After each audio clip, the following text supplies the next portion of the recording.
আসসালামু আলাইকুম ওয়া রাহমাতুল্লাহি ওয়া বারাকাতুহু। সম্মানিত দর্শক মণ্ডলী, আজকে আপনাদের সামনে আমি খুবই কার্যকরী পরীক্ষিত একটি আমল নিয়ে উপস্থিত হয়েছি, তদবির নিয়ে উপস্থিত হয়েছি ইনশাআল্লাহ।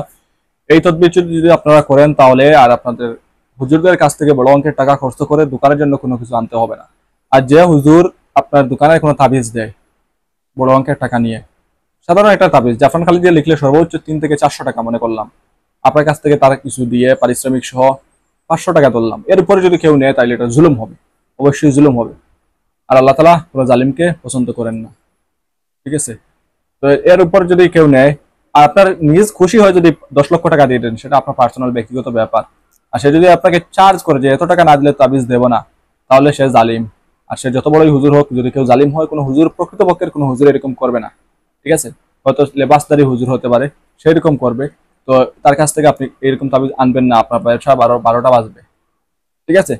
কারণ জালিমের তাবিজ নিয়ে আপনি ব্যবসা কি উন্নতি করবেন? উন্নতি হওয়ার কথা না। আর ওইটার আসর পড়বে আপনার উপর, আপনিও জালিম হবেন, কাস্টমার সাথে খারাপ আচরণ করবেন, যার কারণে কাস্টমার একবার আসলে আর কখনো আপনার দোকানের সামনে দিয়ে যাবে না, ওই জন্য পিছনের গলি ব্যবহার করবে। তো যাই হোক, হক্কানি কোনো ভালো মানুষের কাছ থেকে আনবেন। আর যদি না আনতে পারেন তাহলে নিজে লিখবেন। হক্কানি মানুষের কাছ থেকে আনলে আপনাকে টাকা দিয়ে দিতে হবে, বা না দিলে না হবে এরকম না। তবে আপনার মানবতা যদি থাকে, মানুষত্ব যদি থাকে, তাহলে তো তাকে দিয়ে লেখাইছেন, তার তো সাধারণ খালি কলম হলেও তো কালি নষ্ট হয়েছে, জাফরান খালি হলে তো অনেকটা লস হয়েছে। আর তার তো সময়ের তো মূল্য আছে, সেটাও আপনাকে বিবেচনা করা উচিত। ঠিক আছে? শুধু যে ফ্রিতে আনলেই খুব ভালো আর খুব খুশি, সেটা সেটা দেখবেন না। যাই হোক, আজকের যেটা নকশা আপনাদের সামনে দেবো, এটা যদি আপনারা নিজেরাই করেন তাহলে আর কারো কাছে যেতেও হবে না। আর বড় অঙ্কের হোক আর ছোট অঙ্কের হোক, টাকাও খরচ করতে হবে না। এটার দিয়ে আপনারা ইনশাল্লাহ আপনার দোকানে ব্যবসা বাণিজ্যে বরকত হাসিল করতে পারবেন, ব্যবসা বৃদ্ধি করতে পারবেন, যদি আপনি সৎ ব্যবসায়ী হয়ে থাকেন। আর অসৎ ব্যবসায়ী যদি হন, তাইলে কোনো কিছু করার নাই। হয়তো আপনি মনে করতেছেন 10 টাকা জিনিস এখন 50 টাকা বিক্রি করতেছেন, আর কাস্টমার নিয়ে নিছে, আর আপনি অনেক লাভ লাভ করে ফেলছেন, 40 টাকা লাভ করে ফেলছেন। এই লাভ আপনার চিরস্থায়ী নয়, অচিরেই আপনার ব্যবসা 12টা বেজে যাবে। কারণ সে অন্যত্র দেখবে যখন দাম কম, তখন আর আপনাকে অন্য জিনিসের প্রয়োজন হলো আর আপনার দোকানে সে আসবে না। অথচ আপনি যদি সীমিত লাভ করেন, তাহলে সেও আরো মানুষকে রেফারেন্স করবে আপনার দোকানে কোথায়, যেখানে কম টাকায় পাওয়া যায়। তখন আপনার দিন দিন কাস্টমার এমনিতেই বাড়বে। কারণ আমরা বাঙালি 100 টাকার মধ্যে যদি দেখি 1 টাকা কম কোথাও পাই, আমরা ওই দোকান থেকে কিনি। আর এক দোকানে একটা কাস্টমার আসে, শুধু এক জিনিস কিনে না, অনেক জিনিস কিনে, সেটাও আপনার বিবেচনা রাখা উচিত। যদি দেখেন বাজারের সাথে বাজারে এক তালে বিকতেছে, আপনি সামান্য অল্প থেকে অল্প একটু কম দিয়ে দেখবেন আর তাবিজ লাগবে না, আপনার ব্যবসা বেড়ে গেছে। কারণ আপনি নিজের দিকে একটু চিন্তা করে দেখেন, আপনি যে দোকানে গিয়ে খরচ করেন, যদি 10টা জিনিসের মধ্যে আপনি 1 টাকা খরচ কম পান, 1000 টাকা জিনিস কিনছেন, অন্য অন্য দোকানে এটা বরাবর 1000 টাকা, কিন্তু আপনি যে দোকান থেকে আনছেন এখানে 2 টাকা কম নিছে। ঠিক আছে? বা সবকিছু দেওয়ার পর আপনাকে একটা চকলেট গিফট করছে, আপনি কিন্তু আরেকবার ওই দোকানে যেতে আপনার ভালো লাগবে। ঠিক আছে?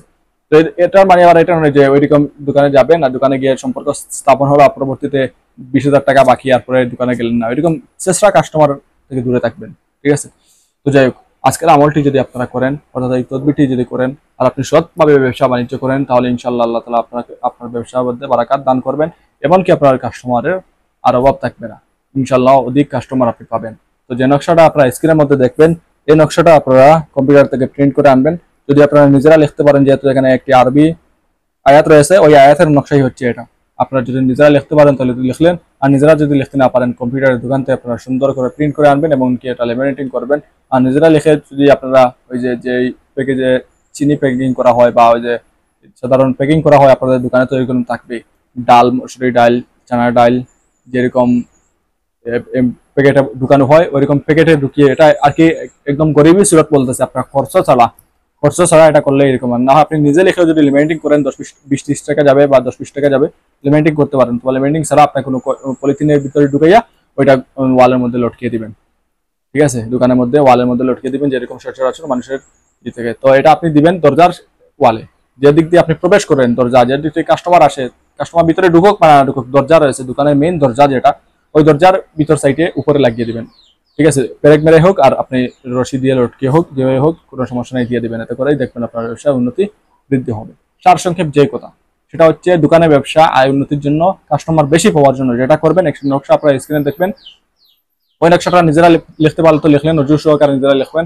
আর নিজেরা যদি লিখতে না পারেন, তাহলে ওটা কম্পিউটার দোকান থেকে আপনারা ভালো করে সুন্দর করে প্রিন্ট করে আনবেন, তারপরে লেমিনেটিং করবেন। তারপরে যে দোকান দিয়ে আপনি, দোকানের যে দরজা রয়েছে যেখান দিয়ে কাস্টমার ঢুকে বা আপনি ঢুকেন, ওইখানে ওই দরজার উপরে আপনারা দিয়ে দিবেন, ওই ওয়ালের মধ্যে প্যারেক মেরে হোক বা অন্য কোনো কিছুতেই হোক, যেভাবে হোক, কষ্টিক দিয়ে হোক, ওইটা আপনি এখানে লাগিয়ে দিবেন। ইনশাআল্লাহ ওইটা লাগানোর পর থেকে আপনাকে আর, যদি আপনি সৎ ব্যবসায়ী হয়ে থাকেন, আপনাকে আর পিছনে ফিরে তাকাতে হবে না।